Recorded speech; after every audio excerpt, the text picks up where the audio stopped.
From the CyberHub bunker and studio, you're tuning in to the CyberHub Podcast. And now for your host and CISO, James Azar. Good morning, everyone. Welcome to another exciting episode of the CyberHub Podcast. It's Monday, February 21st, 2022. We've got a packed show today. A lot of things going on over the weekend, but especially how the conflict with Russia now threatens to impact a lot of organizations globally with the fear of not an actual physical war, but of a cyber war campaign to disrupt global economies at a massive scale. So we're going to be talking about that because that's significant and that's a nation state threat to our organizations. And we're going to be getting into that as well today, among many other things that are going on. So we'll do that here in just a moment. But before we do, a shout out to KnowBe4 for their support of our program today. We are live on LinkedIn, Facebook, YouTube, Twitter, Twitch. Please make sure to subscribe. Give us a 5-star rating on your favorite podcast listening platform, Apple, Google, Spotify, you name it. We're there, wherever you want to tune in to our show. And let's get to some shout outs this morning. Good morning to Eddie. Good morning to Gary. Good morning to Matt. And I need to see who this LinkedIn user is here. Just a moment, folks. Trying to pull this down. That is John Del Cruz. Good morning to you, good sir. All right, folks. CyberHubPodcast.com. Everywhere and anything you want, you can catch right there. All of our latest episodes, everything you want, including an awesome search function. Just look for keywords and you'll be able to find that in those episodes. Now, without further ado, let's grab our cup of coffee and get into today's show. So I've got my double espresso. It's magnificent. It's beautiful. It's in my Cubs mug. There's a holdout going on in baseball in case you guys have been missing that. So we'll see. Until then, coffee cup cheers. All right, let's get into what's going on in the world today. CISA is warning critical infrastructure organizations of foreign influence campaigns. The newly published guidance from CISA provides critical infrastructure organizations with instructions on how to prepare and mitigate foreign influence operations, leveraging misinformation, disinformation, and malinformation. Along with other tactics, foreign influence operations are meant to undermine trust in critical infrastructure, disrupt markets, sow discord, and undermine the security of the U.S. and its allies. We're seeing that go on, especially among the price of oil and natural gas. The pricing of basic critical infrastructure services like electricity, water, natural gas skyrocketed in the last several months. Inflation is one thing, but this is only adding fuel to the fire. Foreign influence operations targeting U.S. audience in recent years have paired with cyber attacks to create confusion and anxiety in light of increased tensions between Russia and the Ukraine, as well as in other spots of the world. They don't talk about it here, but there's a lot going on, including what is supposed to be the new Iran nuclear deal that's worse than the first one. All of this is impacting misinformation and disinformation, and the fear is that this would create some sort of ripple effect among trusted providers and vendors for a lot of Americans and global allies, and as such create a level of hype and distrust that could lead to a type of let's put it this way. Let's say your electricity goes out for 5 minutes. You would think it's a cyber attack. You'd be targeted, but it could be just something going wrong or a switchover or an upgrade or so many other things. So just something to keep in mind. Folks, a few more shout outs here. Good morning to Chris. Lavazza Gran Selezone Espresso. I'm going to like that. And good morning to Iolia from Ottawa, Ontario, man. Prayers up to the people over there and the marches going on in Canada. So prayers up. Hackers are slipping into Microsoft Teams and chats to distribute malware. Security researchers warned that some attackers are compromising Microsoft Teams accounts to slip into chats and spread malicious executables to participants in conversations. There's over 270 million users that rely on Microsoft Teams every single month.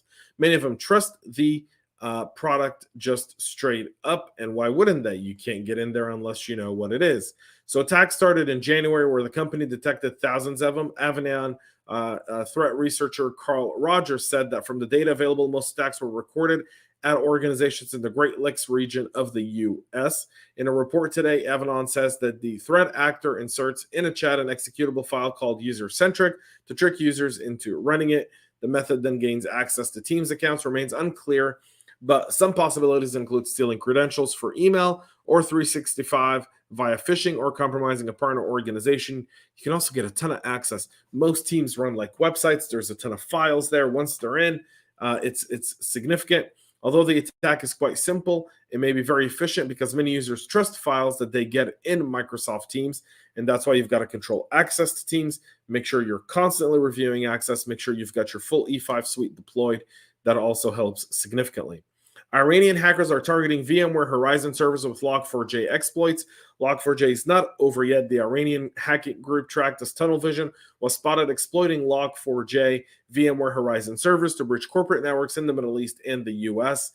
Analysts at Sentinel Labs have been tracking the activity, chose that name due to the group's heavy reliance on tunneling tools, which helps them hide their activities from detection. They're targeting flaws, including the Fortinet 40 OS and Microsoft Exchange proxy shell last year. They've now turned to Log4j for exploits. The PowerShell commands help adversaries in retrieving outputs using a webhook, while connections employ one of the following legitimate services: a transfer.sh, pastebin, webhook, ufile, or raw GitHub user content. The tunnel vision is dropping 2 custom reverse shell backdoors onto compromised machine. The first payload is a zip file that contains an executable named interop services, which contains an obfuscated reverse shell beaconing to Microsoft Update Server. The second payload, which was predominantly used by threat actors in recent attacks, is a modified version of a one-liner PowerShell that's available on GitHub. GitHub is starting to become like Google Android, just a cluster of malicious activity going on there. The folks over at GitHub need to clean that up if they want to maintain any sort of market superiority, because Bitbucket and GitLab, you just don't see that there. While Tunnel Vision has some similarities and overlaps with other Iranian hacking groups, Sentinel Labs has attributed the activity to a separate and distinct cluster. They're definitely going after specific organizations here and targeting VMware across the Middle East and the US. So get your one. If you've got a VMware Horizon, patch it. Number 2, know who your adversaries are and track them down. The White House is blaming Russia for the latest digital attacks on the Ukraine.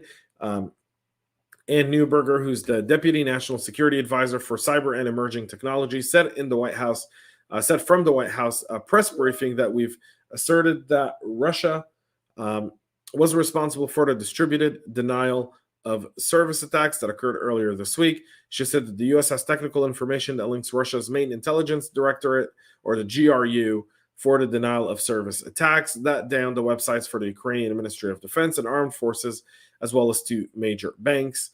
Infrastructure run by the intelligence services was seen transmitting high volumes of communications to Ukraine-based IP addresses and domains. It's known that Russia's been using that type of cyber disruption work in order to mess with the Ukraine, as well as kind of, toy around with it. The incident occurred as Russia has amassed as many as 190,000 troops along the Ukrainian border. There was some shelling over the weekend. It's unclear if there were any fatalities. I've seen some reports that say there were 5. The Ukrainians have denied that. The Russians said the shelling wasn't even them. It was Russian separatists that have been in the Donetsk region of eastern Ukraine since the 2014 annexation of Crimea by Russia. So things are heating up in that part of the world, and it's bound to have some impact on all of us here as well. Keep your eyes out. Russia is going to start targeting organizations stateside. It's just a matter of time.